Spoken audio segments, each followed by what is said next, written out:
December 18th night, Amy Wall was driving home from a concert near her home in California.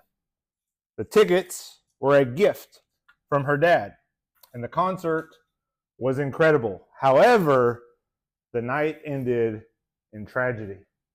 A man named Joe Avila had been drinking and was now driving on the highway behind Amy. Joe rear-ended Amy's car, causing it to crash into a nearby tree, and sadly, Amy did not survive the accident. Joe fled the scene, but was quickly found, arrested, and charged with second-degree murder. He pled guilty and was given 12 years in prison. During his time in prison, Joe experienced a period of profound transformation. He was released after serving 7 years of his sentence. Soon after his release, Amy's brother, Derek, asked to meet with him in person. When they met, Derek shared stories about Amy, painting a vivid picture of his beloved sister. Derek also confessed that initially he could only see Joe as a monster who deserved the death penalty. But he also told Joe that he and his family had been keeping up with him and made aware of Joe's progress in prison and recognized the changes that he had made. Joe was overwhelmed with remorse and sincerely asked for Derek's forgiveness. Derek told Joe that he forgave him for ending his sister's life. After their meeting, Joe asked if he could also meet with Derek and Amy's parents. They agreed to meet with him, but they had one condition.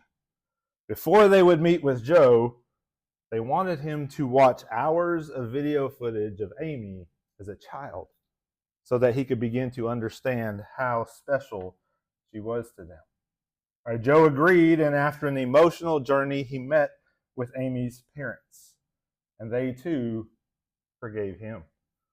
The most remarkable part of this story is what unfolded next. Joe forged a relationship with the Wall family, and together they would speak at events sharing the incredible journey of forgiveness. Joe's request for forgiveness was agonizing, and the Wall's family act of forgiving was unimaginable. Yet what they experienced went well beyond forgiveness. This was reconciliation. And what's the difference, you ask? Well, forgiveness is a decision to no longer hold someone's actions against them. It's a work that God does in you, helping you offer an intentional act of love, mercy, and grace. It involves you letting go of resentment and anger and even the desire for revenge. However, forgiving someone does not mean that you condone or that you agree with their actions. Instead, it means you are no longer going to hold those actions against them. Forgiving someone doesn't depend on the person who did wrong apologizing or even admitting that they did something wrong. That's forgiveness. Reconciliation is about restoring the relationship. It's about restoring the relationship. The Walls could have forgiven Joe without ever talking to him, without ever meeting him. Even if they did forgive him, they were under no obligation to speak to him again, let alone have a relationship with him. Instead, they decided to build a relationship with Joe that started with forgiveness, but ultimately became something more, something that was a blessing to both Joe and the Wall family. But can I be honest here with you? It's difficult for me to wrap my mind around what the Wall family did, because I honestly don't know what I would do if someone hit one of my kids and killed my kids. And after experiencing that kind of loss, I don't think anyone would have blamed the Wall family for never wanting to see or hear from Joe ever again. But I believe that their ability to work through this conflict, to find reconciliation, reflects the heart of God. So tonight, as we start our series, Fighting Fair, over the next few weeks, we are going to be taking a deeper look at conflict, how to avoid it, what we do when we can't avoid it, and what we can do to resolve conflict in a healthy, respectful, God-fearing way. And to do that, I want to start in the book of 2 Corinthians. 2 Corinthians is a letter written by Paul to a church that was having its share of relationship problems. And while we don't necessarily know exactly what the particulars or the whys of the issues were that the Corinthian church was having, we can tell from what Paul writes that this church is no stranger to conflict. So let's dive into 2 Corinthians. Turn to chapter 5 if you want to see what Paul says about forgiveness and reconciliation. We're going to look at chapter 5 and verse 17. It says, anyone who belongs to Christ has become a new person. The old life is gone and a new life has begun. All right, Paul begins by drawing a line in the sand for every Christ follower. He is saying that following Jesus means leaving our old lives behind in favor of new ones, a more fulfilling life in Jesus. All right, let's keep reading. Verse 18. And all of this is a gift from God, who brought us back to himself through Christ. And God has given us this task of reconciling people to him.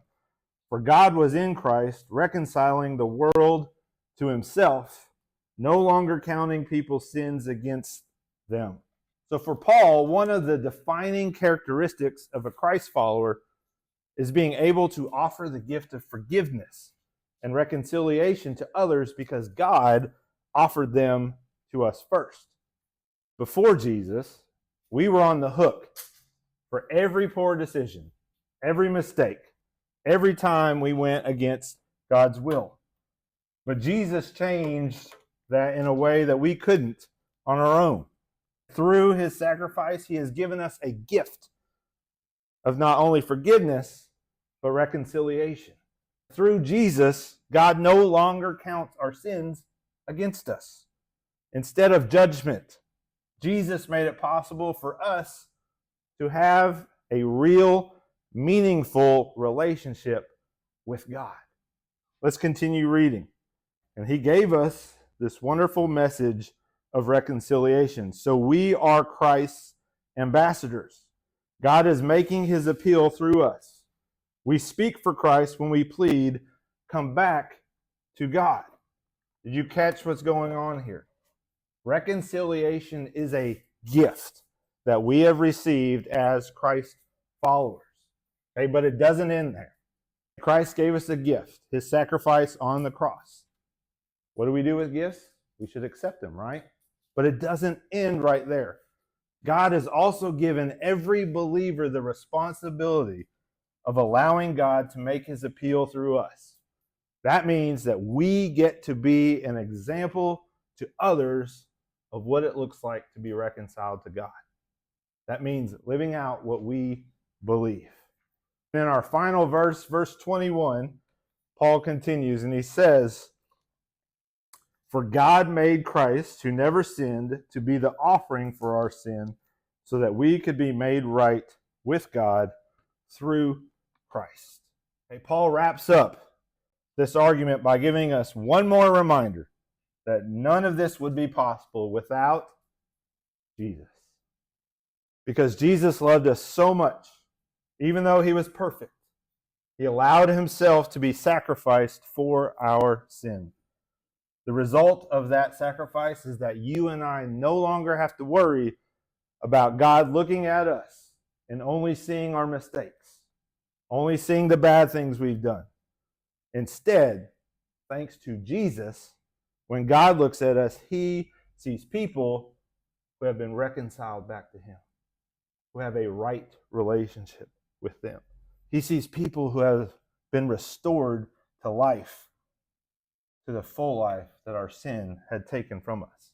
And over in the New Testament, They refer to this truth as the good news, because that's exactly what it is, the good news. Now you may be wondering, what does that mean for us today? To help us answer that question, I want to give you a few key ideas that stand out in the passage that we read. The first is this: reconciliation, the relationship, not just forgiveness. Reconciliation starts with God. And are you ready to hear how awesome God is? Just think about things from His perspective, from His eyes. He created us and has given us every opportunity to choose His way over ours. Yet more often than not, we choose our way over His. That choice, that decision to live how we want to live and not God's way, that's what we call sin. The problem is that sin isn't just us being stubborn or disobedient. It creates distance between us and God. It wrecks our relationship. It strains the perfect relationship with God that we were meant to have. But God saw this and made a choice that none of us could have made for ourselves. He saw us in our rebellion and chose to forgive us anyway. But remember what we said about how reconciliation is forgiveness taken to the next level? That's exactly what God did. For Him, it wasn't good enough to forgive us. He wanted more for us than that. But more required incredible sacrifice. I know y'all know these verses. For this is how God loved the world. He gave His one and only Son, so that everyone who believes in Him will not perish, but have eternal life. God sent His Son into the world, not to judge the world, but to save the world through Him. You've probably heard these verses 1,000,000 times. But that's because it is such an incredible reminder of what God was and is willing to do to offer us reconciliation. Instead of judgment, God chose love. God chose to make us whole again. God chose to make you whole again. Plain and simple, God chose you. So reconciliation starts with God, but doesn't end there, because reconciliation continues with us. You and I can be reconciled with God because of Jesus' sacrifice, but God doesn't stop right there. Much like Joe Avila and the Wall family chose to share their story of reconciliation to give hope to others, God has chosen us to share His message of reconciliation with others who desperately need it. Look again what Paul said in 2 Corinthians 5:20. He says, "We are Christ's ambassadors. God is making His appeal through us. We speak for Christ when we plead, 'Come back to God.'" Now, I know for some of us, words like ambassador, appeal, and plea can make this sound way more complicated than it really is. Thankfully, Paul talks about this in several of his letters, so we can find some more clarity here. He describes this in 1 Thessalonians 2. He says, "For we speak as messengers, approved by God to be entrusted with the good news." Right? We have a job. We have a responsibility of sharing the good news with others. And we know it can be a little intimidating, but I want to call your attention to entrusted. It's one thing to say that we have a job, to say that we have a responsibility, to say that God expects us to share the good news of reconciliation, but it hits a little differently when we think about how God trusts us to share what we've already experienced. You guys know that your parents trust you more and more and give you more and more responsibility, right? The older you get. God says, "Hey, I am trusting you to take my message to the world." Representing Jesus and sharing His good news with the rest of the world is not just an incredible responsibility, it's an incredible privilege. It should be an honor to share Jesus.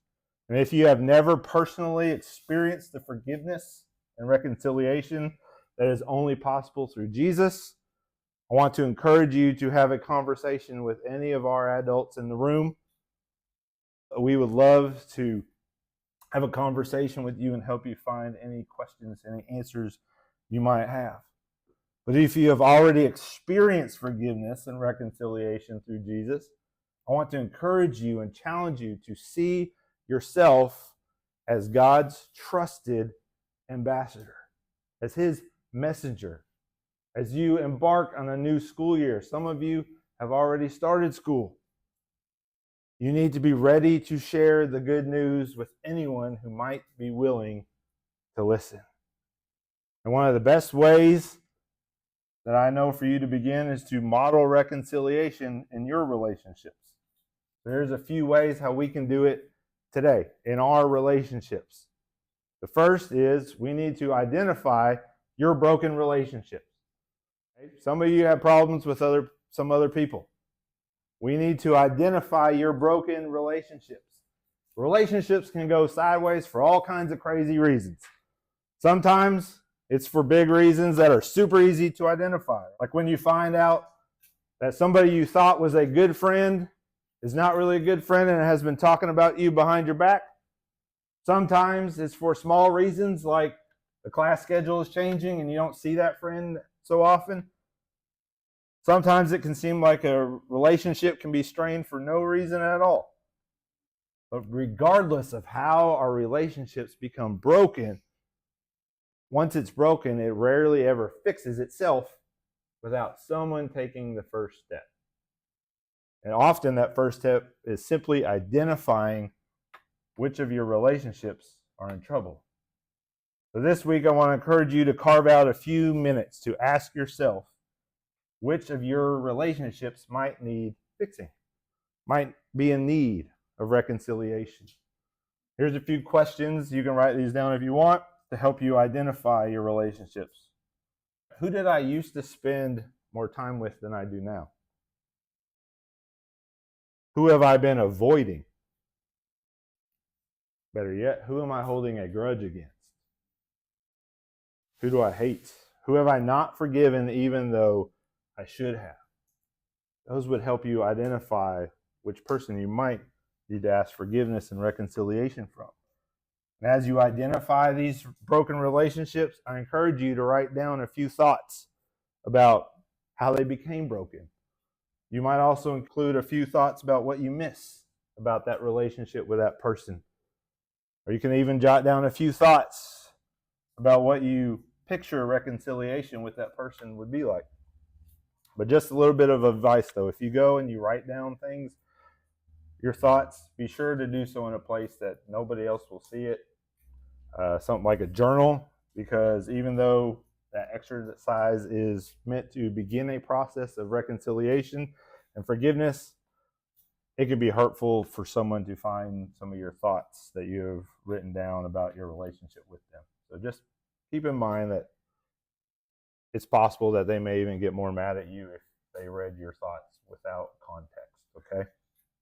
But once you've identified your relationships that are broken and written down your thoughts, the second thing you can do is pray for those relationships.